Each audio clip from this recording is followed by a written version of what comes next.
In this demo, we're going to look at the Excerpt More filter in WordPress. This allows us to customize what is displayed at the end of an excerpt.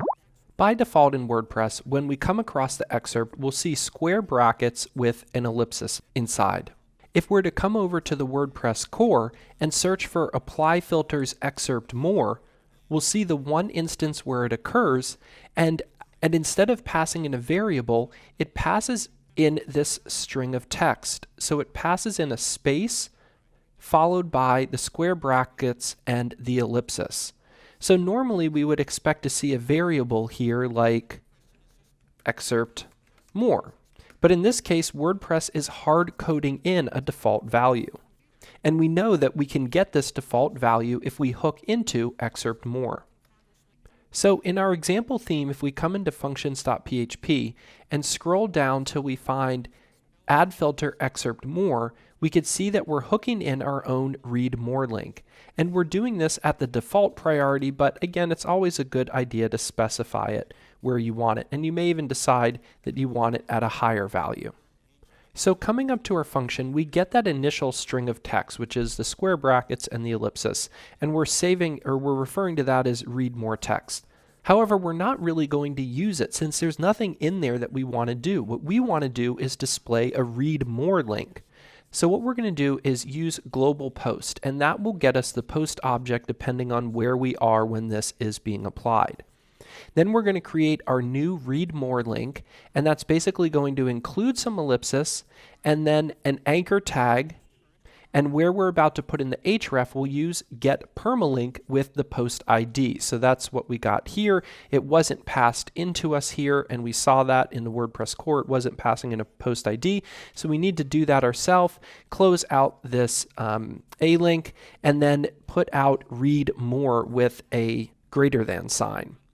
Now, notice that I'm using escape HTML. I haven't really mentioned this before, but we could just do something like this. You know, we're just passing text. We're not passing in HTML, so we're not really worried about that.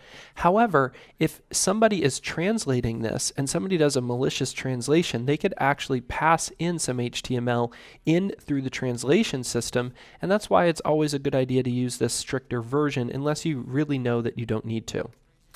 So once we create this link, we're going to return that back, and notice that we never use this in our function. So this initial value is completely ignored. We totally do our own thing, and then we pass that back.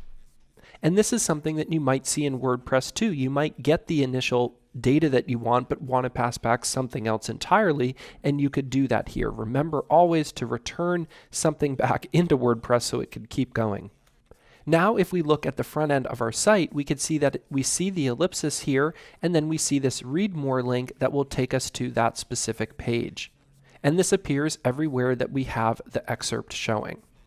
So this is a pretty common hook, which is why I'm showing you, but if you were in a situation where you didn't know about this, how would you find out? And the answer is simple. You'd simply search for how do I add a read more link to the excerpt in WordPress, and you'd come back with a number of articles, including one on the codex, modify the read more text using the excerpt, and that would give you the exact filter and some code very similar to ours that will give you what you want. You'll also see that some people have taken this and turned it into a plugin that does nothing except what we just looked at here, stored in its own separate file. So this applies to all filters, all hooks. If you're not sure what hook to be using, simply go to a search engine, type it in, and within the first few clicks, you should have an idea of what you want to be hooking into, and then can head over to WordPress core to see exactly what data you're getting.